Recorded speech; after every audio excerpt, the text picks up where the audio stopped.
It's exactly what you said, Margaret countered, her voice calm but unyielding. You implied I'm a burden. That my presence, my supposed poverty, is a problem for Emily and Daniel. But let me clarify something for you.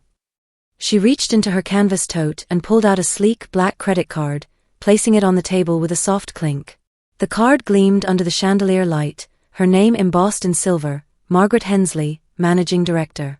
The carvers stared at it, their expressions shifting from confusion to unease. I'm not a bank teller, Margaret said, her voice steady as steel. I haven't been for 35 years. I started as one, yes, when I was 22, pregnant with Emily, abandoned by her father, and disowned by my family. I worked 16-hour days, studied at night, and clawed my way up. I'm a retired hedge fund manager. I ran a $2 billion portfolio for one of the top firms in New York. My net worth is north of $50 million. I could buy this restaurant and 10 others like it without blinking. The table went silent. Emily's mouth fell open, her eyes wide with shock. Daniel's fork froze halfway to his mouth. Lorraine's hand trembled as she reached for her wine glass, and Richard's jaw clenched, his arrogance crumbling.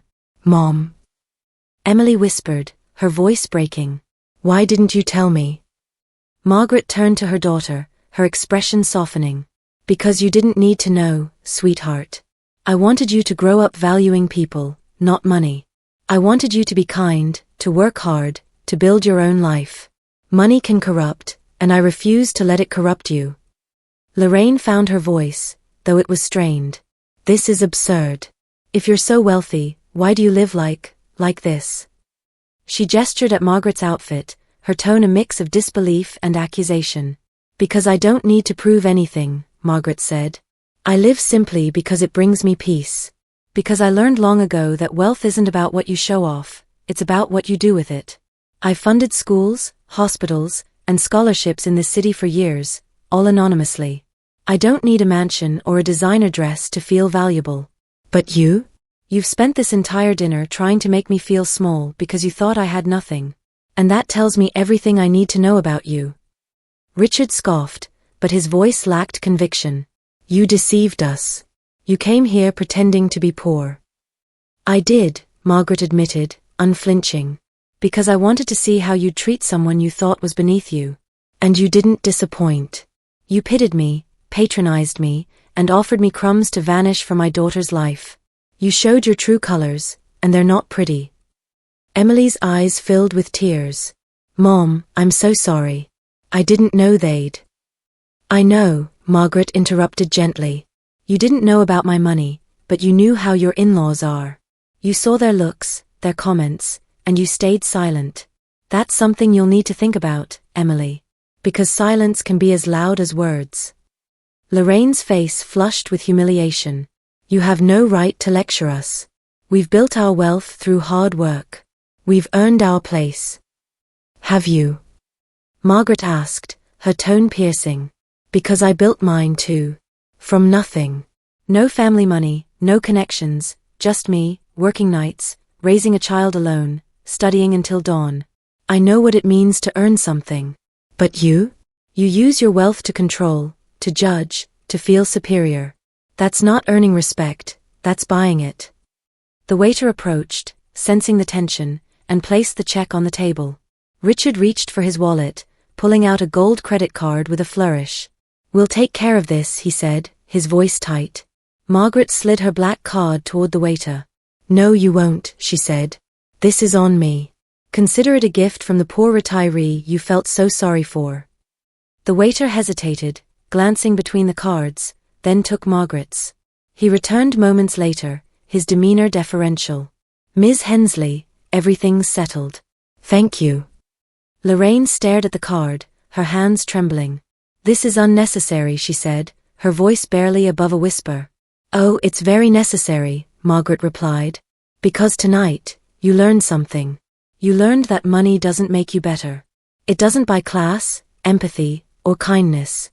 And you learned that the woman you dismissed as a nobody has more power than you ever will, not because of my bank account, but because I know who I am. Richard stood, his face red with anger. This is outrageous. You've humiliated us. No, Margaret said calmly. You humiliated yourselves. I just held up a mirror. Emily stood, tears streaming down her face. Mom, please, let's go. Margaret shook her head. Not yet, sweetheart. I'm not done. She turned to Lorraine and Richard. You offered me $600 to stay out of Emily's life. Let me make you a counteroffer. I'll give you $1 million right now if you can name one time you treated someone without money with genuine respect. One time you valued a person for who they are, not what they have. Lorraine opened her mouth, then closed it, her eyes darting to Richard. He said nothing, his silence deafening. Margaret nodded. Exactly. That's the difference between us. I built my wealth to live freely. You built yours to control others. And that's why you'll never have what I have, peace. She stood, picking up her tote. Emily, Daniel, I love you both. But you need to decide what kind of life you want, one built on love and respect, or one chained to money and expectations. I'll be here, no matter what you choose. Margaret walked out of the restaurant, the cool night air hitting her face. She felt lighter, as if a weight she hadn't realized she was carrying had been lifted. The rideshare driver, a middle-aged man with a kind smile, glanced at her as she got in. Rough night? He asked. Something like that, Margaret replied, smiling faintly. But I said what needed to be said. He nodded, starting the car. Good for you. Most people keep it all inside. That's no way to live. They drove in silence through the city, the lights of Columbus blurring past. Margaret thought about Emily, about the Carvers, about the life she'd chosen. She didn't regret a word. She had exposed the truth, not just about her wealth but about the emptiness of those who lived for appearances. And in doing so, she had freed herself from the need to hide. I was a bank teller, Margaret said, sticking to the lie Emily had told.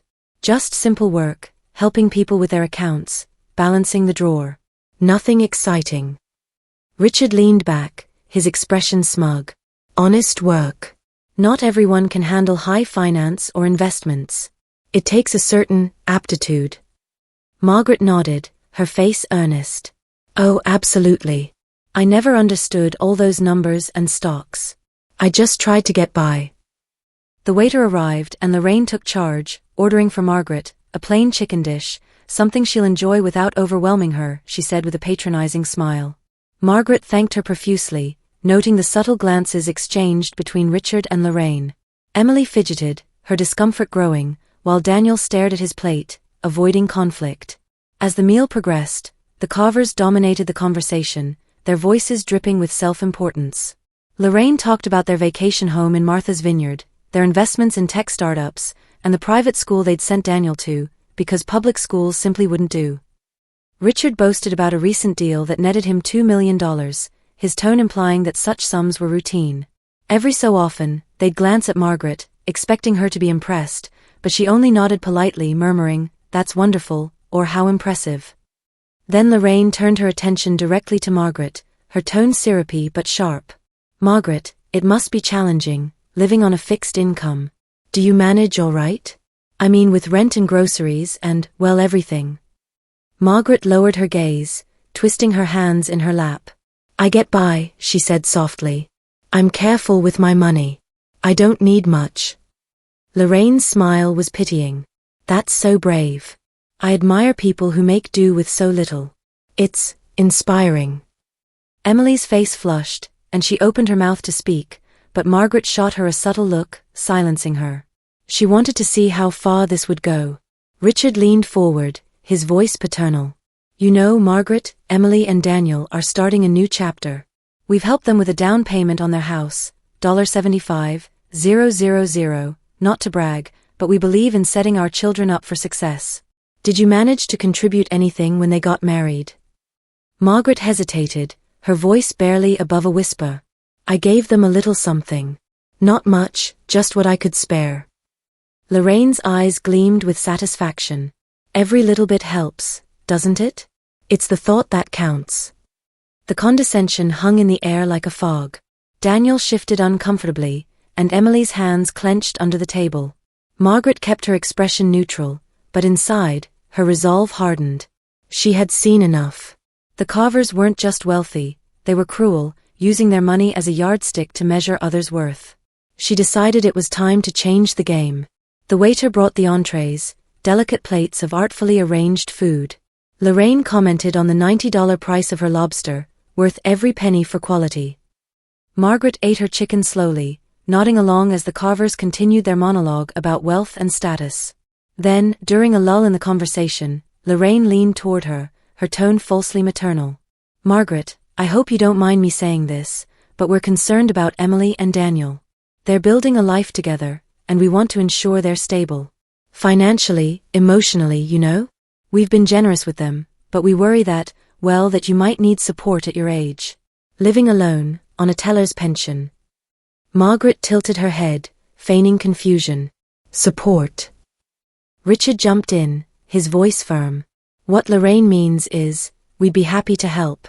A small monthly stipend, say $600, to ease your burden.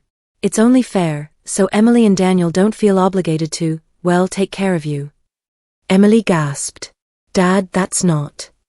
Margaret raised a hand, silencing her daughter. Her voice remained soft, but there was a new edge to it. "That's very kind of you, Richard. $600 a month? To help me?" Lorraine nodded, her smile triumphant. "Exactly. It's not much, but it would give you some breathing room. In return, we just ask that you give Emily and Daniel space to focus on their future. You understand, don't you?" Margaret set her fork down, wiped her mouth with her napkin, and leaned back in her chair. The timid, fragile act melted away, replaced by a calm, steely confidence.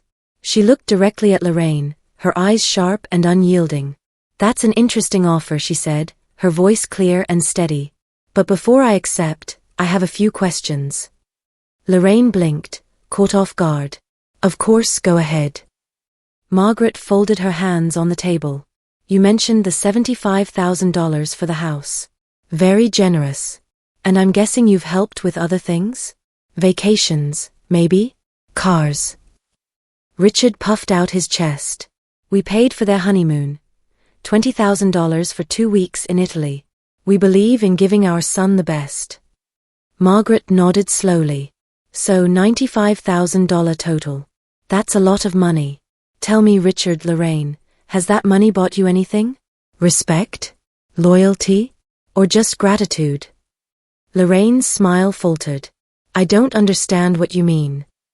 "I think you do," Margaret said, her tone sharpening. "You've spent this entire evening talking about money, your house, your investments, your trips. But you haven't once asked about me. Not about my life, my health, my dreams. You've only measured me by what you think I lack. And now you're offering me $600 a month to disappear from my daughter's life. Do I have that right?" Richard's face reddened. "That's not what we said." Margaret Hensley stood in front of her small, weathered bungalow in a quiet suburb of Columbus, Ohio, watering her modest garden with a rusty watering can.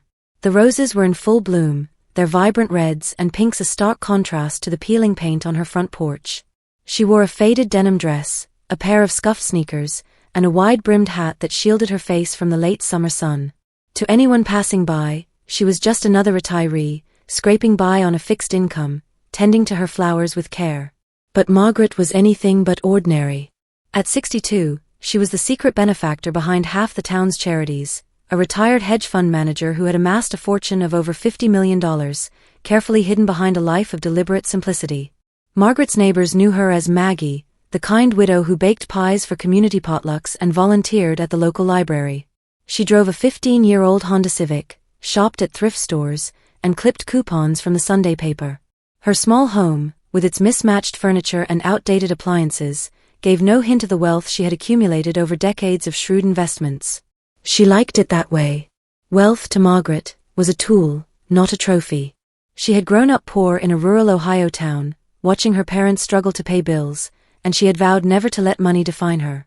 Instead, she used it quietly, funding scholarships, rebuilding community centers, and supporting struggling families, all anonymously. Her daughter, Emily, was the only person who knew part of the truth. At 35, Emily was a social worker, married to a man named Daniel, whose parents, Richard and Lorraine Carver, were visiting from Boston for the first time. Emily had called Margaret a week ago, her voice tinged with anxiety. Mom, they're coming to town next Saturday. They want to meet you. Daniel's nervous. His parents are particular. They're used to a certain lifestyle. Can you, maybe dress up a bit? Make a good impression. Margaret had paused, sensing the unspoken worry in Emily's voice. What did you tell them about me, sweetheart? She asked gently.